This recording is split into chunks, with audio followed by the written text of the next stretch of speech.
My name is Bill Fritz. My branch is the Hollandale Beach Library, and my job title is Librarian Senior. Well, I did 21 years, then I retired. I was retired for 2.5 years, and then I decided to come back. You never know what to expect, which is what I really enjoy. But what's always interesting to me is that it's an opportunity for me to learn something new. I love it when somebody brings up a topic I'm not familiar with, because I'm like, oh wow, while I'm assisting this person, I'm also learning something. And I mean, I'm getting paid to learn. I mean, you can't do better than that. The branch I was in was United States Marine Corps. I spent 8.5 years there, and I reached the rank of Staff Sergeant after 7 years. These are interesting because I made these with a 3D printer when I was the manager at the pump in the library. Of course, being a Marine, you always have to have an eagle, globe, and anchor sitting around somewhere. The main reason I went into the Marine Corps was I was 26 years old. At the time, it was 1981, and finding a job was very difficult, and I had other issues that were telling me that it was important for me to make a radical change. I just needed to change the course of my life. The Marines always had a reputation of being the best, so I said, well, that's what I'm going to do. I'm going to join the Marines, and I'm going to use that opportunity, that experience to change me, because I wanted to go on a different path than what I was on. One of the interesting things I found was that I learned so much about how to deal with people. Everybody thinks that, well, the Marine Corps, it's like, aye, aye, sir, you get an order and you just have to follow it. And that part is true. But I would observe the officers that I worked with. And the one thing I noticed with them is they didn't give orders. They would say, okay, this is the situation we need to deal with. I want to hear some ideas on how you think we should approach this. And they would let people give their input, and they would listen to different ideas, and they'd say, well, wait, let's try this one. This one sounds good. Let's see how this works out. And I noticed whenever they did that whenever somebody's idea, other than the officer in charge, was the idea that you were actually going to use, now that person was going to give you 110% instead of just having to do the bare minimum of what was required. And so that's stuck in my mind. I never let that escape my memory anytime I deal with staff, because in the time I was with the libraries, I was a manager of 7 different libraries. Every new library I'd go to, the first thing I would think of would be how those officers dealt with situations, and that was the same way I tried to deal with all my staff. Before I want to make any change, before I want to do anything different, I want your input. I want to hear what you have to say. I went to Little Creek, Virginia for naval gunfire training, and what my job was it's called a naval gunfire spotter. Be a person on a radio that would plot a target on a map, and then I would call in the grid coordinates for that target to a naval ship that would then fire on the target. And then once they started firing, I would tell them how to adjust the rounds to move it from where it was landing so that it would land on the target. But then as time went on, I reached the rank of Staff Sergeant, and I would work in what was called a Fire Operations Center. And there I would monitor what the SPOT teams were doing. And it was really an interesting job because you work with so many different people.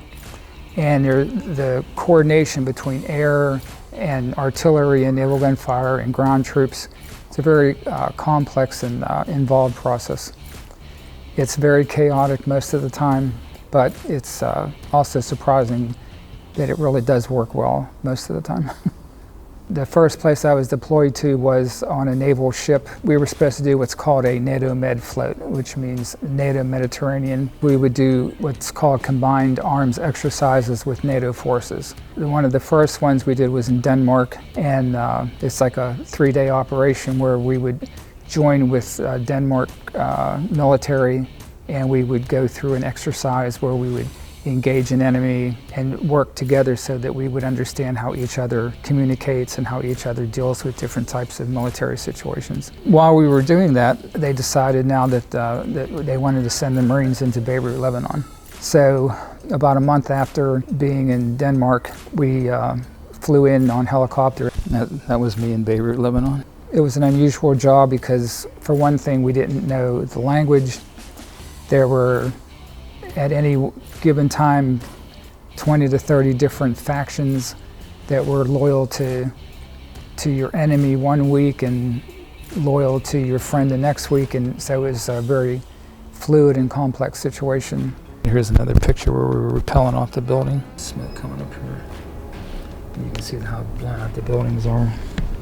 There was firefights going on around you all the time. There were times where we had to duck for cover from ricochets, and we weren't ever really allowed to engage anybody while I was there.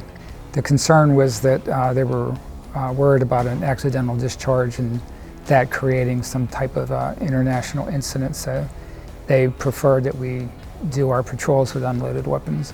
So I ended up staying there for 4 months. I was on the USS Incheon. I was a helicopter carrier.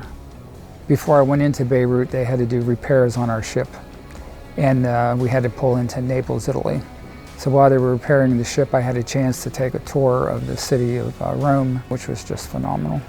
Aside from that, I did a 6-month deployment to Okinawa. The most interesting thing about Okinawa, aside from the food and the culture, the people there were just so pleasant. I actually went through culture shock when I came back to the States. They will stop and they will stand back and they will let you come through the door, and then they bow to you as you walk past, and then they go out the door. And you just watch that and you're like, wow. And after a while, you just get so accustomed to that kind of courtesy and that kind of politeness. Now, what brought me to Broward County Libraries originally was a bit of a surprise for me, because I thought I was going to be a high school English teacher. And I had one friend that made a suggestion that I should look into becoming a librarian.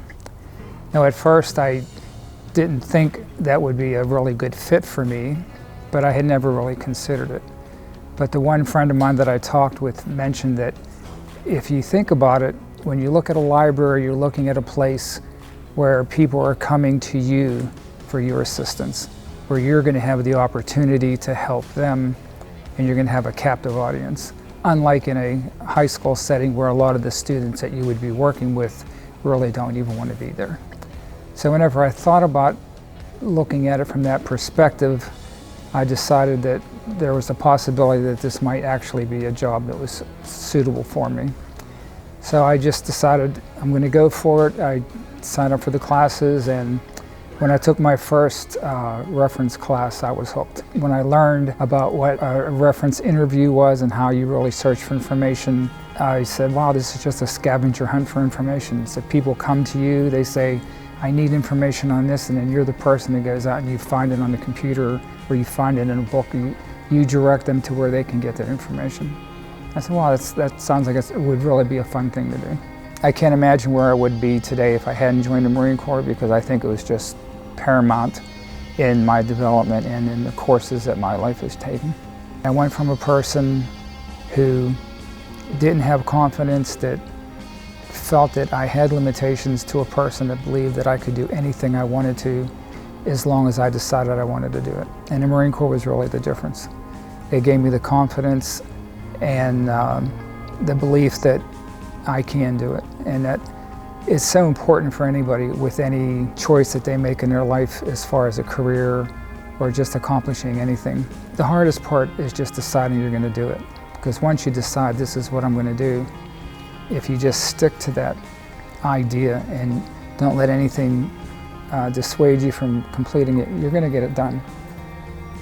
Well, while I'm working in the library, a lot of times different situations will remind me of things that I had experienced while I was in the Marine Corps, especially when I hear languages that I'm not familiar with, because I spent time in so many different countries and I got exposed to so many different cultures, and I really developed an appreciation. And of course in the library, especially in South Florida, you have so many different cultures here. And I think when you can deal with library customers and they get the sense that you appreciate them, that you value them, their culture, and that you're here to help them the same as you would help anybody else, that I think that makes them feel comfortable as well as welcome.